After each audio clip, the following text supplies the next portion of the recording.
Welcome back. And now it's on to Unit 1, Part 2, the communication process. In this section, we're going to identify and define the components of transmission model of communication. We're also going to identify and define the components of the interaction model of communication. We're going to identify and define the components of the transactional model of communication. We're going to compare and contrast the three models of communication, and we're going to use the transactional model of communication to analyze a recent encounter, something that's happened in your life. So I want you to think about one of the most difficult things we do each day. What do you think is probably one of the most difficult things we do each day? Communication. Communication is a complex process. It's difficult to determine where or with whom a communication encounter starts and ends. Meaning, we're always communicating, as I said before in Class 1. And secondly, previous communication we've had with an individual will taint or make us happier about communication with someone in a future communication. When we talk about the models of communication, what I'm talking about here is we're just simply trying to get a process to basically review the communication, understand the aspects of the communication encounter, and kind of catalog it. Communication models serve a valuable purpose for students of communication, and all people really, because they allow us to see specific concepts and steps within the process of communication, define those steps, define that communication, and apply communication concepts so that we can affect the outcome. I mentioned earlier the three models of communication. Remember I said, if something's bold, need to know. Transmission, interaction, and transactional communication models. So we're going to go through each one. I'm going to explain them, how they are alike and how they're different.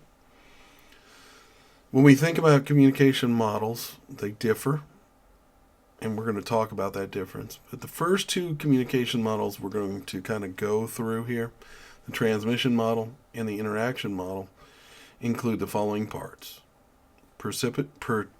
Participants, sorry, and I apologize for my voice. It's a little raspy. I'm a little under the weather, but we're still going to move ahead with the class, obviously.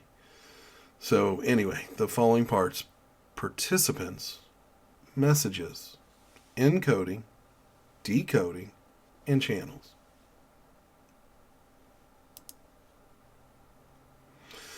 So when we think about the cognitive process that allows participants to send and receive and understand message, it's really the encoding and decoding process. Encoding is the process of turning thoughts into communication. So it's conscious level of thought. Decoding is the process of turning communication from, let's say, someone else into thoughts into our head. For instance, you're hungry and you tell your roommate, I'm hungry, right? That's encoding. Do you want to get a pizza tonight? Second part. Again, another encoded message. Roommate hears the message, receives it, obviously, and starts the decoding process. And he decodes your communication, which is pretty straightforward. And it turns it back into thoughts about whether or not they're hungry and do they want pizza, right? Remember, though, we don't just communicate verbally. There are various other options or channels for communication. Encoded messages are sent through a channel or sensory route, which the message travels to the receiver for decoding, meaning it's verbal, right? But we're going to talk later on about nonverbals, and we're going to talk also about other ideas.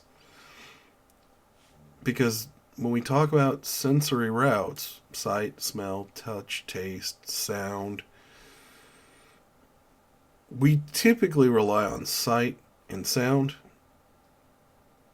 but think about that same conversation I said earlier where you're trying to talk to your roommate, and this time your roommate, like me, has on a set of headphones, noise canceling headphones.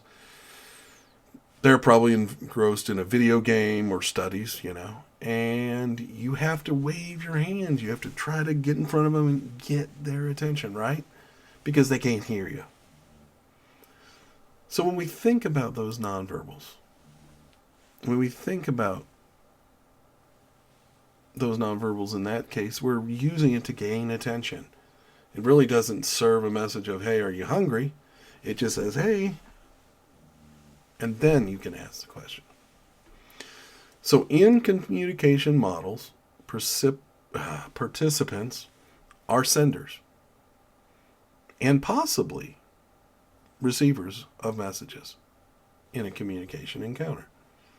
And I say possibly because remember the whole scenario with the individual with the headphones on didn't get the first message, right? Because he couldn't hear you.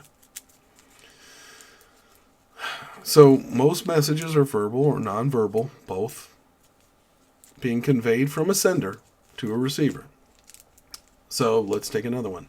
Hi, hello, right? When we think about that, you're sending a message of greeting, right? You can see it, receive it, right? But sometimes in a process there's noise, and noise is bad. And I don't mean necessarily the dogs are barking in the background, right? I mean anything that inhibits us from receiving a message, which is kind of what I talked about in the first class. You ever take a class and it's lunchtime and you're hungry? That keeps you from receiving the messages that the teacher is sending. So let's jump on the transmission model first. We're going to get to know the inner workings of that one. It's the simplest of the communication models. It's a sender encoding a message. Say, for instance, that one I had earlier, hello, right? Cutting through noise, hopefully, to the receiver, which in this case is you. And you're decoding the message, understanding what I said, creating an understanding with what I said.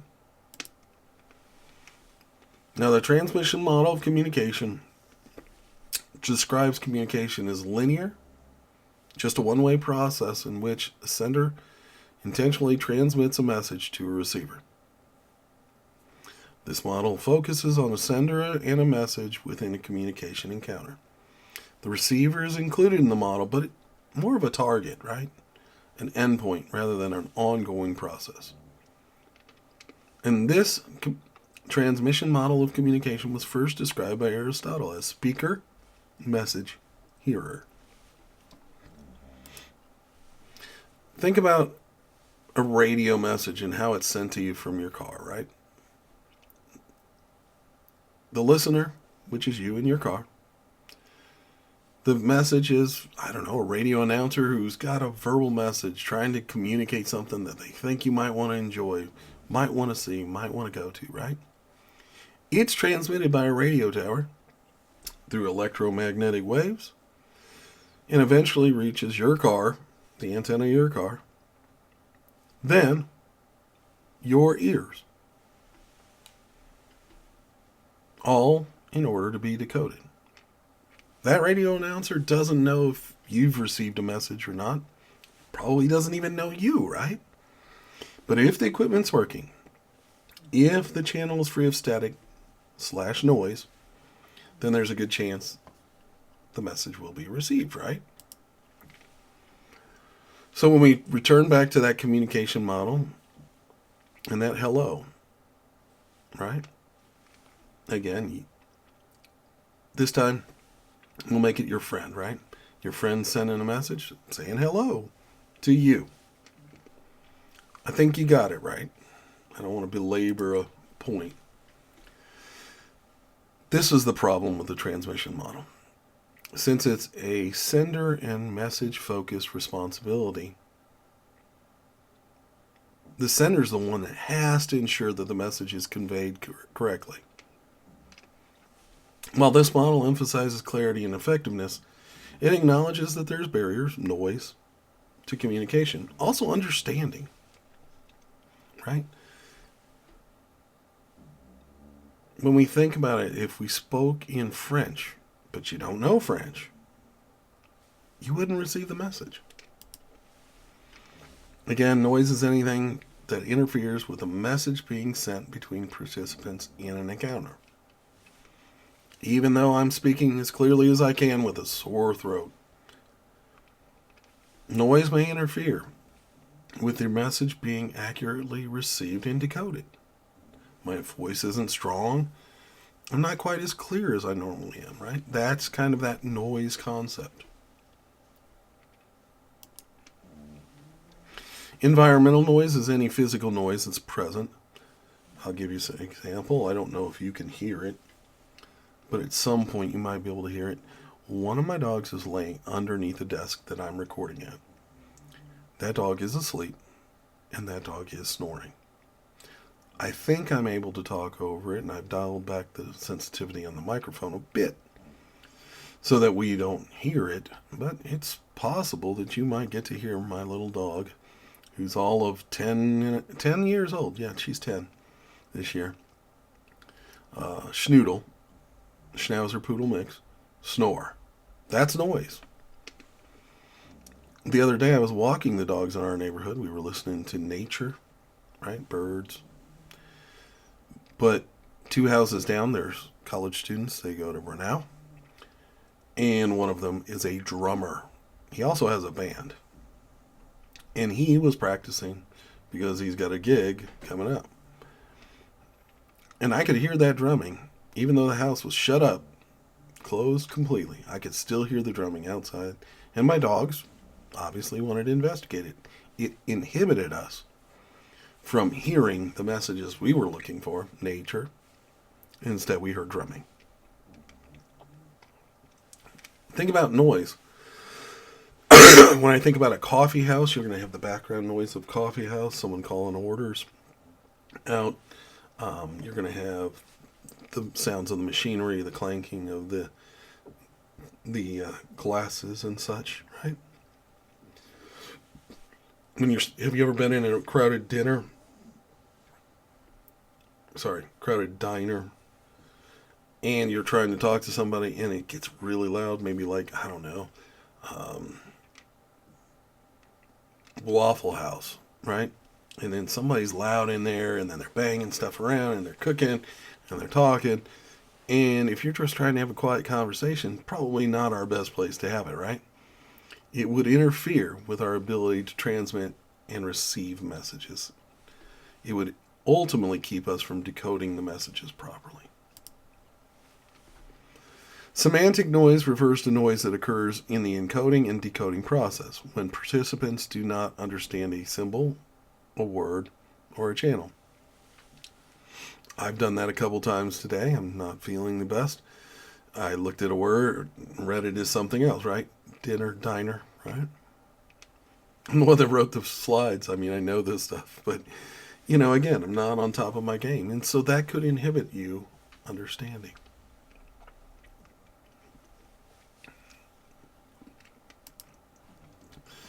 Abstruse, something that is difficult to understand or incomprehensible to the average person. This goes back to us talking about things and making sure our communication is inclusive. It doesn't limit people, because if it did,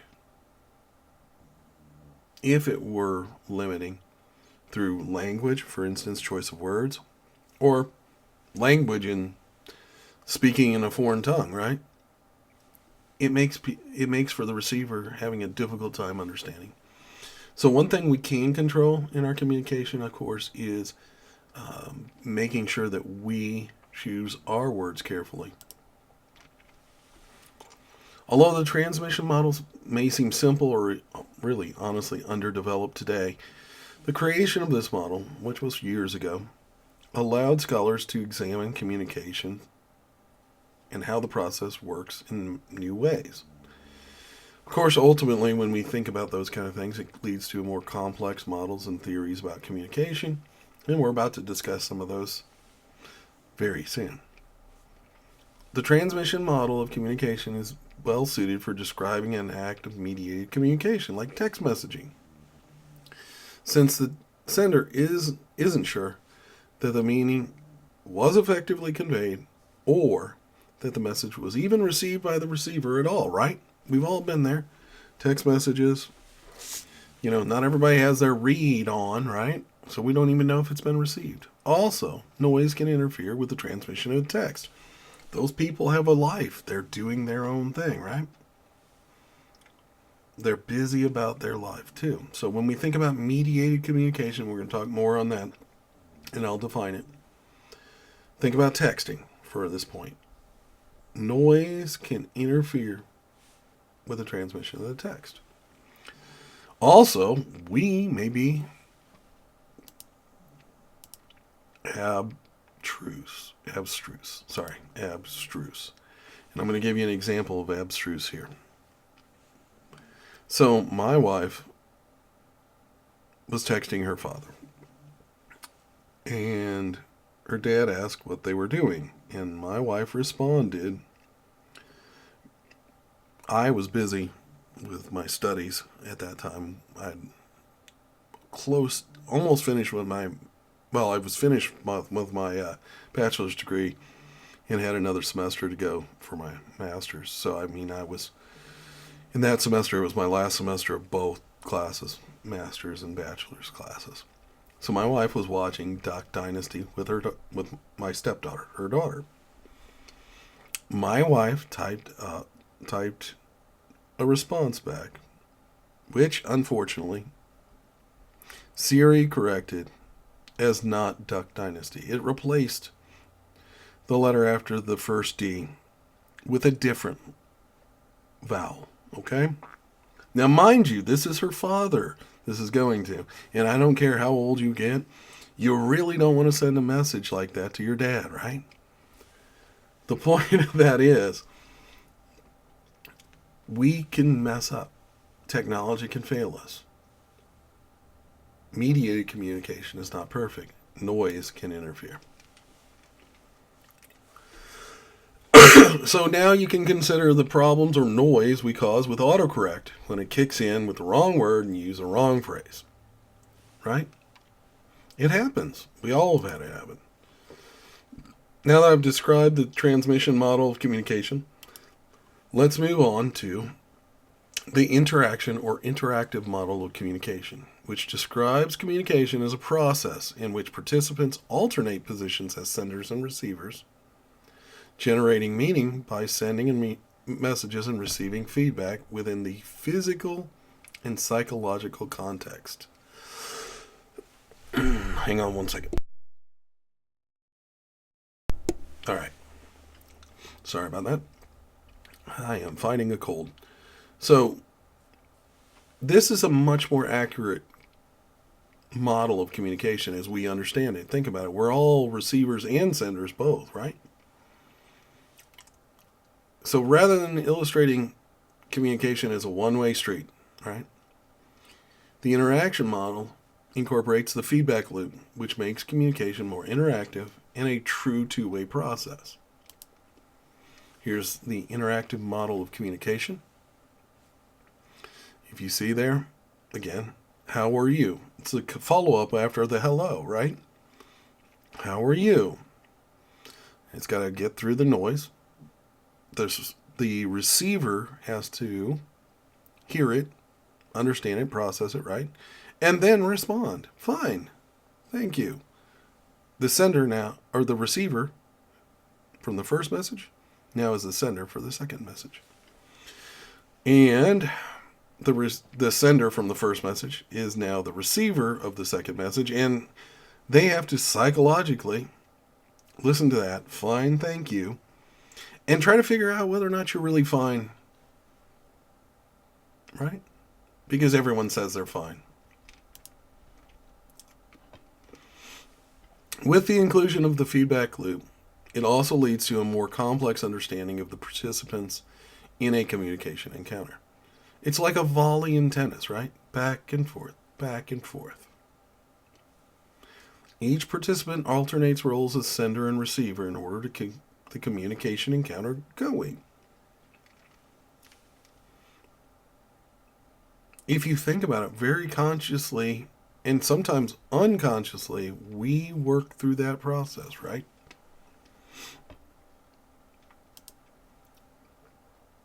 The interaction model is less message focused, more interaction focused, right? While the transaction model focused on how message was transmitted and whether or not someone received it, the interaction model is concerned about the whole process of communication. This model acknowledges there are so many messages being sent at one time, and then there's so much noise, that not all of them will be received. Some messages are also unintentionally sent. How many times have you not said something in a line of communication, right? Because you were thinking and you thought this probably wasn't the smartest thing to say. For instance, the other day I said something and my wife countered with something else. Just one of those back and forth banters. Not really fighting, certainly not, just joking. But later on, my wife acknowledged that I was correct. And yet, in that moment, I didn't smart up and say, well, duh, I'm always correct, right? Something stupid like that. I knew better. I was like, she's acknowledging that I was correct. And it's not really about being correct anyway. So what does it matter? So I just let that one slide on past. I received the message. Wasn't worth responding to. Right? So if we see somebody like a teacher, we see somebody that seems to be understanding the lesson, we're going to kind of move on to the next part of the topic, right? Because we get feedback from our audience to tell us, hey, I get it. Also, when you think about an argument with someone, we'll hold back emotion-filled messages in an effort to minimize hurt or possibly gain control of a situation in an argument. We might hit them with that horrible emotional message and then take control of that conversation. So the interaction model takes physical and psychological context into account. Physical context includes environmental factors like the communication encounter environment, right? The size of a room, the layout of a room, temperature, lighting, whether or not we're hungry, can all influence our communication. So I want you to think about the different physical context in which job interviews take place and how those can affect conversation. Because we can utilize things we learn in here to get better. And we're going to come back, we're going to circle back to that idea. When I say psychological context, it includes our mental and emotional factors, where our state of being is in that day. Stress, anxiety, emotions are some of those psychological influences that can ultimately conflict with our trying to communicate effectively, right? My wife is a hangry person. I don't know if you've ever been around someone like that, but boy, if she is hungry, you do not want to try to communicate with her. Because in that moment, it's all about her getting that basic need met. And it's understandable. If we're hungry, we need to meet that need. When we think about the transaction model of communication, it comes after, I don't want to say after, it comes around the same time, and then kind of continues to be the spot, the idea of communication. As communication studies progressed, the models needed to expand for more and more information, more and more things going on in the communication process. Most scholars view communication as more than just a basic process used to carry on conversation and convey meanings. Even though that's what the definition of this, communication is. We're not computers. We're not robots. We don't always neatly alternate between sender and receiver like a good tennis volley, right? We also can't consciously decide to stop communicating because, again, as I told you before, we are always communicating. And communication is more than just sending and receiving messages. Ultimately, our nonverbals play a factor, right? If we just walk up and walk away in the middle of a conversation, we just communicated something. So the transaction model differs from the transmission and interaction model in significant ways, including the concept of communication, the role of the sender, role of the receiver, and role of context. So we're going to dive a little more in. The roles of the sender and receiver in the transaction model of communication are so different, right? Instead of labeling the participants as senders and receivers, they are communicators, pure and simple. Both listener and sender are communicators because we believe, as communication has always shown us, that people will alternate those roles, right? And the transaction model suggests that we are simultaneously senders and receivers because we're going to be looking for opportunity to speak or opportunity to rebut, right, in a situation. So I broke it down like, think about a first date, and you send verbal messages about your interest and your background. You explain who you are. Your date reacts non-verbally to those, right? You don't wait until you're done sending your verbal message to start receiving and decoding the nonverbal messages of your date. You're watching, you're looking at head nods or whatever that feedback is, especially if they got on their phone and started texting somebody else, right?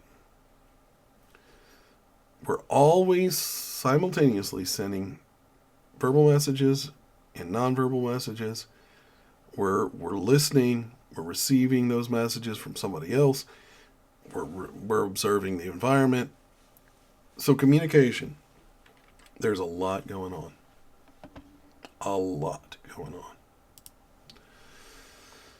So this is the transaction model. Again, we're both communicators. If I say hello and you receive it and say hi, or you come back with, how are you, right? We're moving back and forth between that volley. We're dealing with the physical and psychological contexts of our conversation, also of the noise. We're thinking about the social context of someone's response. I'm trying to think of as a good communicator, I'm trying to make sure that I'm conscious of cultural context as well, because Americans are not going to receive a message the same way someone from the Middle East is, or someone from Australia even is, right? So when we think about that, we have to be conscious of all those things. And then we have, of course, relational context, meaning, are we getting points across? The transaction model includes includes more for that complex understanding of content, right? Context. It's going to take into account everything going on in this situation, everything we're involved in, everything we're doing, everything we're hearing. The transaction model of communication views communication as a force that shapes our realities before and after interactions occur. Meaning, if somebody made you mad and then they come up to you later on, days later on, and try to have a friendly conversation with you, you might not choose to engage in a friendly conversation with them, right? Because you're still angry at whatever they said the day before. Sorry, I didn't make it to the button in time. All right. When we think about social context, it refers to stated rules or unstated norms that guide us through our conversation. When we look for those cues about when it's our turn to speak, or that we shouldn't lie to people, we shouldn't interrupt people, And we should greet people. And we should say thank you to people, right? Those are all social context. Norms are social conversation we pick up on through observation, practice, and trial and error. We may not know we're breaking a social norm until we notice someone looking at us strangely. That's why I included that image, right? Or somebody corrects or even teases us. Here we have an employee that dressed for the company's holiday party, but they didn't know what the norms were.